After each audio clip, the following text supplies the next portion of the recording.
thank you for being part of the new radio explosion. Let's do it! Now, back to TJ and Riggins Extra Funny. I'm not keeping up with the day-to-day activities of that Puffy trial. Yeah. I just get the little, if it makes big headlines and I see it. Did somebody say the other day that he dangled her out of a 17-story, off of a 17-story balcony or something? Yeah, I had heard that. Which is very similar to what Suge Knight did to what's his face? Vanilla. Allegedly. Yeah, what Vanilla said Suge Knight did to him. Yeah. And I know Puffy and Suge, there's that whole thing. Their beef? Yeah, they had some history, I believe. Mm-hmm. So it is eerily similar to that. I remember it was one of those award shows where Suge Knight went up because the West Coast whatever won an award, and he said, all you East Coast rappers, if you want a producer that can win you awards and not going to be all over your songs, give me a call. Mm-hmm. I thought that was funny because, Puffy does need to shut up on those songs. It's just like, And you can tell by the way he did that he's a piece of crap, just a narcissist. Yeah. That's right. Talk to him. Player. Like having to fill every gap with his voice and doing something. It's like, just shut up. I think those days of him talking over a track might be done. I think that we might have heard the last of P. Diddy on a track. But why are we not at R. Kelly level where, when the R. Kelly stuff came out, it was so gross and disgusting and everything. We weren't even allowed to play an R. Kelly song that, maybe something that he had done way before any of that was happening. You just like, no, R. Kelly is banned. You can't play an R. Kelly song because then that'll mean that you support him or whatever. It hasn't gotten to that point with Puffy. Nobody's banning his music that he's done. Or anything. Once he's convicted, it'll probably happen. Because we were still playing R. Kelly on the radio stations before he was convicted. But when it was all coming out in trial and everything? Maybe once the trial started, but... And I knew there were always rumors about R. Kelly because he married Aaliyah when she was 16 or whatever it was. So there were rumors out there about him doing these nasty things, and certainly that video was out there, but there was never any prosecution until he actually went to jail. And then I know that, they dropped the hammer. They were like, no more R. Kelly. Yeah. And they'll do the same to Diddy, I think. If there's even a song that you would play. Well, I mean, you play it on old school stations and, Yeah. That type of format. Every Breath You Take. That's probably, is that his biggest song? I don't know, but I hated that. Every day we pray for you. Every day we pray for you. I never liked anything that he was the main rapper on. Oh, really? Nothing. Oh, man. Special Delivery remix? No, I thought he was terrible. Now, I liked Mace, one of his proteges. Sure. I liked him. He was talented. I liked some of Biggie's performances. He was talented.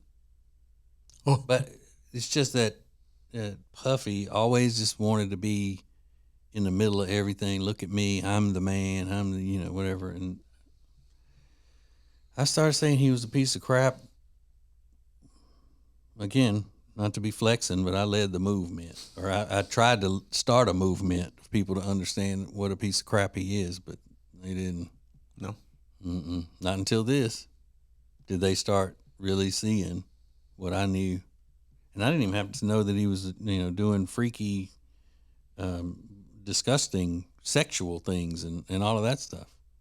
I can just usually tell when somebody's a piece of shit. I have that talent. Is there anybody out there that's not in trouble yet that you think is the next to go down? Because you just know that they're a piece of... No, and I didn't predict that he was going to go down legally or anything. I just knew that he just was a terrible person. Okay, who's on the level with P. Diddy, in your opinion, without knowing? Okay, taking out what we know now about the perverted things and all that, just as a piece of crap person, Nick Cannon. Nick Cannon? Nick Cannon, yeah. Racist, in my opinion. Okay. Said white people were mongrels. Okay.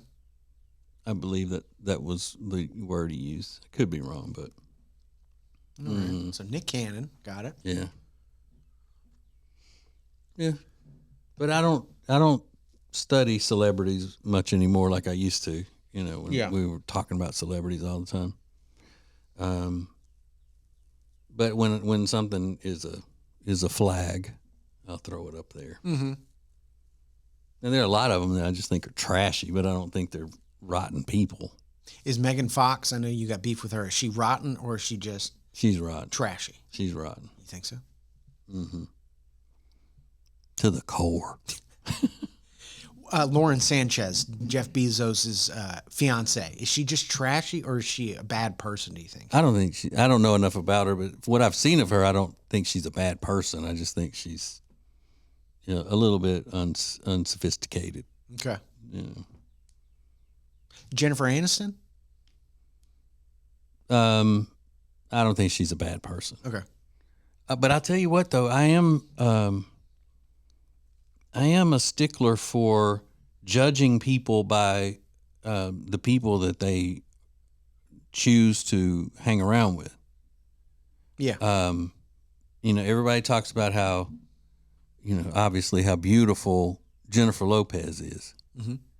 But if I met her as Jennifer Lopez and she and I were single and she wanted to date me, she was interested in going out with me, I would probably say no. Really? Yeah, because I would not want to have anything to do with somebody who lived with and was in that type of relationship with Puffy. Okay, so her connection to Puffy takes her out of the running. Yeah. Because something has got to be wrong with her. And I said that before all of the freak, whatever they're called. Freak offs and all that came about, all the criminal things. I said that then. If she wants to be with that piece of crap, then something's wrong with her. And something is wrong with her. She's crazy, I think.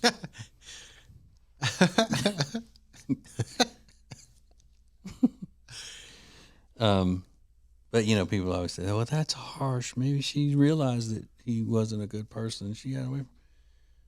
Okay, well, she was an adult when they met. She knows what kind of, she was with him for a long time.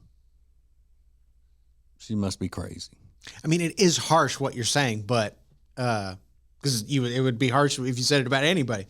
But yeah, whether or not it's true or not, that. And when you get to a certain age, Brother Riggins, crazy erases beauty. Crazy erases beauty. Yeah. So you don't look at it like, well, I can put up with her being crazy because she's so hot. Once you reach a certain age in your life, you're just like, no. Mm-mm. The hot is not worth the crazy. Do you think Lindsay's husband Kyle is at that point where he's it's like, you know what? The crazy erases the beauty. I don't even see you as a beautiful person anymore. Yeah. And when I look at you, I see you in a straitjacket. Yeah. Because that's what you need to be. In a straitjacket. You're basically a gremlin. I shouldn't be able to talk to you unless I'm escorted by orderlies to your room. Yeah. Unless you're handcuffed to a table. That's how crazy you are. Yeah. It's funny.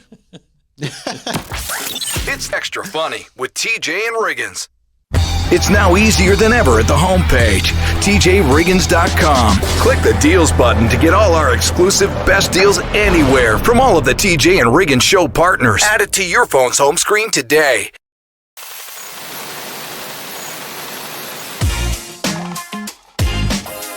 Our friends at Sweet Dreams Furniture and Mattress are having a huge Father's Day sale, and this is where you can save big on outdoor furniture, recliners, reclining furniture, and much more. It's Sweet Dreams Furniture and Mattress. Go to tjriggins.com/mattress. Sounds like a sweet deal to me.